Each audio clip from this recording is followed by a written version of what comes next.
Salut à toi, j'espère que tu vas bien. Aujourd'hui dans cette vidéo, j'ai envie de te parler de deux choses très importantes. La première, c'est à quel moment est-ce que tu dois préparer ton voyage. Et la deuxième, quelles sont les premières étapes, les premières choses à faire ou surtout les premiers documents à avoir si tu souhaites poursuivre tes études à l'étranger. Tu connais peut-être pas le refrain, mais si tu es nouveau sur cette chaîne, clique sur le bouton rouge afin de t'abonner et n'oublie pas de partager cette vidéo à toutes les personnes autour de toi.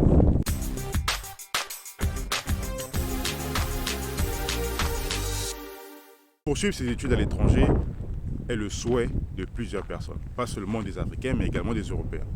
Parce qu'en Europe, ici, il y a un programme qu'on appelle Erasmus, qui permet aux étudiants de l'Europe d'aller poursuivre leurs études dans d'autres pays.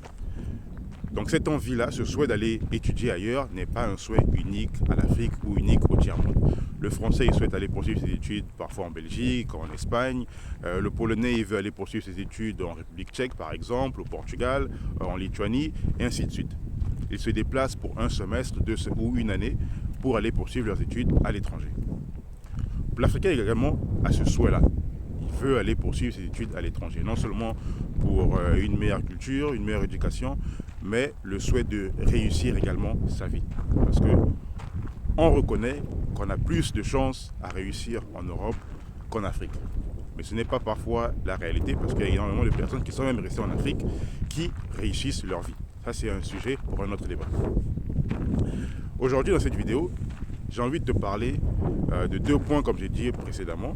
C'est le moment auquel il faut que tu puisses préparer ton voyage, c'est à quel moment, et aussi quels sont les premiers documents à fournir. C'est très machinal aujourd'hui, je suis en train de faire ma petite marche, donc excuse-moi si la caméra bouge un petit peu. Alors, la première question que j'ai posée, la première question que tu te poses surtout, c'est le moment auquel il faut que tu prépares tes documents pour voyager. Le voyage, il se prépare le plus tôt possible. Si tu es en classe de seconde, en classe de première, en classe de terminale, cela ne t'empêche pas de préparer ton voyage à ce moment-là.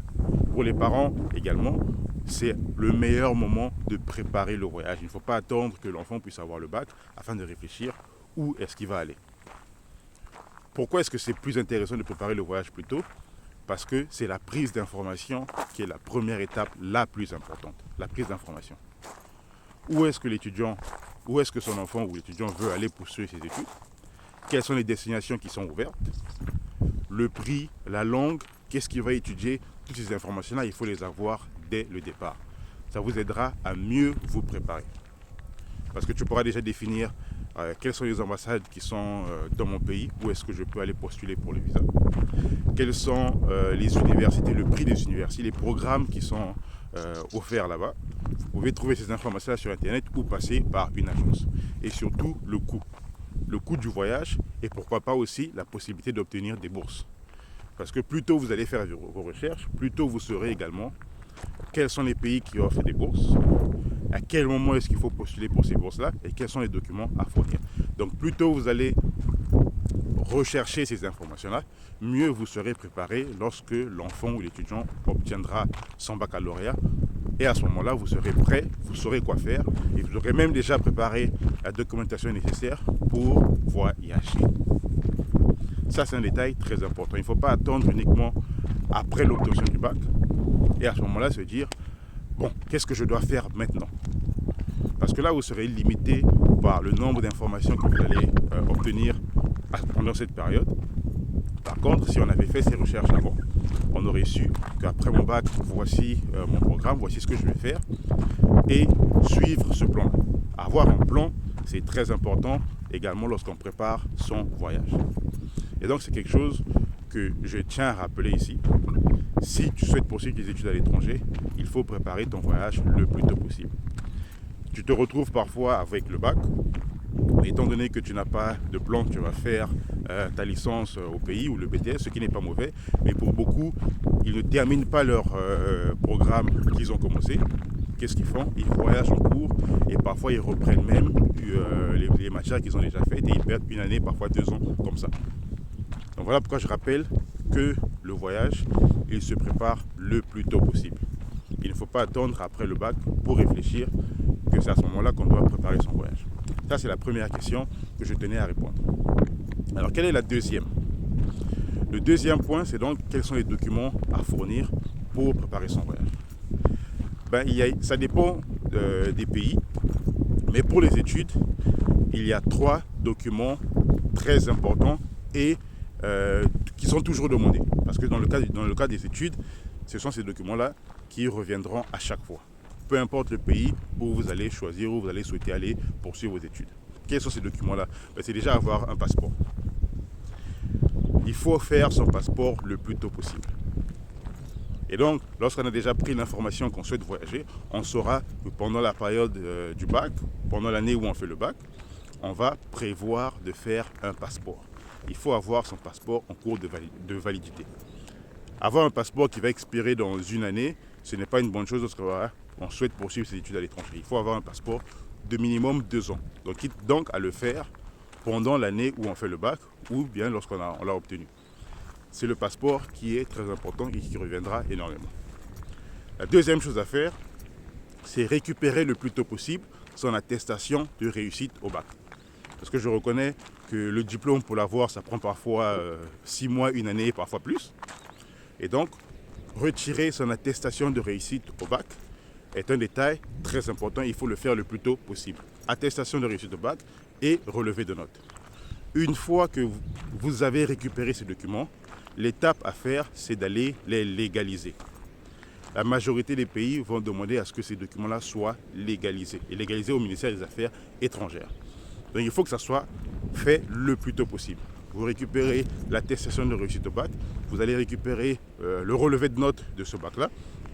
Et pareil pour ceux qui souhaitent postuler en programme de master. Donc il faut aller récupérer le plus tôt possible son attestation de réussite de la licence avec le relevé de notes. Une fois que vous avez ça, vous pourrez postuler dans n'importe quelle université. Vous n'aurez plus à perdre de temps à se dire que bon voilà, j'ai les documents mais je ne les ai pas légalisés. Maintenant il faut courir pour aller légaliser les documents. Vous aurez déjà eu à le faire et ce sera plus facile pour vous de pouvoir prendre une inscription pendant la période disponible. La majorité des pays ont au moins 2 entrées. 2 rentrées, j'allais dire. La rentrée d'octobre et la rentrée de février, la rentrée d'école. Et donc, si vous ratez au moins la rentrée d'octobre, vous pourrez toujours postuler pour la rentrée de février. Mais il faut avoir les documents prêts. Si les documents ne sont pas prêts, ce sera plus difficile pour vous de trouver une inscription parce qu'il va falloir courir, aller légaliser les documents. Et je me rends compte, dans la majorité des pays, c'est quand même assez facile d'aller légaliser les documents. Au Congo, par exemple, ça prend 2-3 jours maximum. C'est pareil aussi au Cameroun. Mais je me suis rendu compte que la majorité des étudiants qui me contactent depuis la Côte d'Ivoire, légaliser les documents peut prendre jusqu'à 1 mois. Je ne sais pas pourquoi, mais c'est un fait qui est réel à la Côte d'Ivoire. Et pour résoudre ce problème-là, c'est donc de prendre les informations le plus tôt possible et d'aller légaliser les documents le plus tôt possible. C'est ça. Après avoir légalisé les documents, maintenant ça dépendra du pays auquel vous avez choisi. Si c'est un pays où il faut faire une demande de visa, là on pourra préparer la documentation nécessaire pour la demande de visa. Si c'est un pays avec visa garanti ou visa sans entretien, il y a également des documents à fournir, mais vous saurez déjà parce que vous aurez pris toutes les informations en avance et vous saurez quoi faire pour postuler. Vous aurez également les fonds nécessaires si vous allez supporter votre voyage à vous-même ou bien un parent ou si ce sera avec une bourse. Parce que même pour les bourses, les documents sont les mêmes. Il faut toujours une copie de passeport, il faut toujours avoir le passeport aussi physique. Il faut toujours avoir légalisé son bac et avoir légalisé son relevé de notes. Voilà un peu le but de cette vidéo, c'était de te préparer à cela, les documents que tu dois fournir, préparer et à quel moment est-ce qu'il faut que tu puisses prendre toutes les informations nécessaires pour la préparation de ton voyage. Voilà. Comme j'ai dit au départ, clique sur le bouton rouge que je vais mettre ici afin de t'abonner pour ne pas manquer les prochaines vidéos que je posterai et surtout partage. Ciao.